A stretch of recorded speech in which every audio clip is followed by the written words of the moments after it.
right, welcome back to Beyond the Swing. Today I'm here with Randy Dietz at Windmill, and Randy has really helped me with my game this winter, both full swing as well as putting. So I wanted to talk a little bit about putting today. You know, when people are trying to drop their handicap, I think one of the easiest ways to do that is to improve your short game. Absolutely. But confidence over a putt can be a challenge at times, right? And so today, let's talk a little bit about some tips how to putt with confidence. Yeah, I think a big thing is, just trying to get as close to the hole as you can is number one. So if you have a lag putt, if we can get that to 2 feet instead of 6 feet, that's going to help your confidence right there. Your percentages are going to be obviously lower, closer to the hole. From a technical standpoint, there's things we can do. Like I have a board here that I'll have players work on this a little bit from these shorter putts. We get it lined up and you just kind of groove a stroke.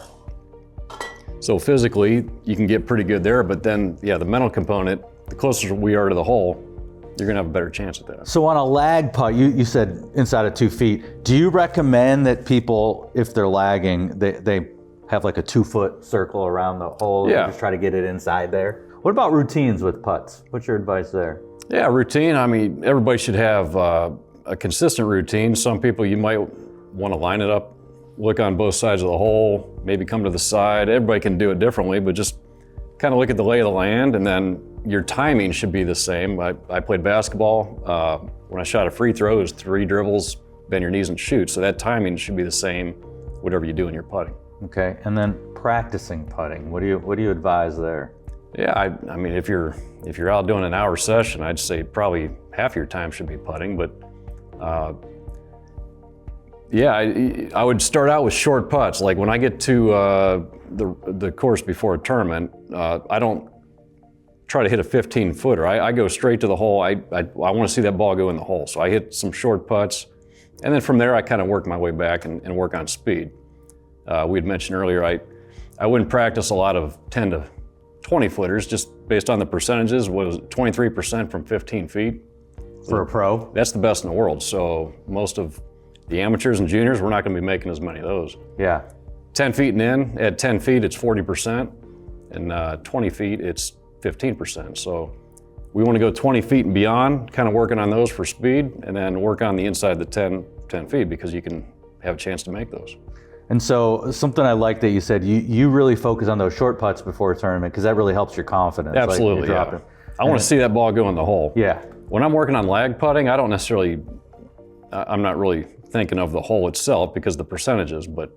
Which is why I like to putt to the fringe when I'm working on speed. Yeah. Right. There's a drill when I caddied for John Mills on tour. An example, we'd go from Riviera on the West Coast to the Honda, the PGA National on the East Coast. So the greens are different. Put 2 coins down, you can put them however you want, 6 feet apart, and you can go as far back as you want, and you're trying to hit a ball consecutively in between those coins, working on speed. So Sure. You're not focusing on making putts, you're working on speed. Yeah, absolutely. So I think those are great tips for any golfers. A couple more that I'll add. We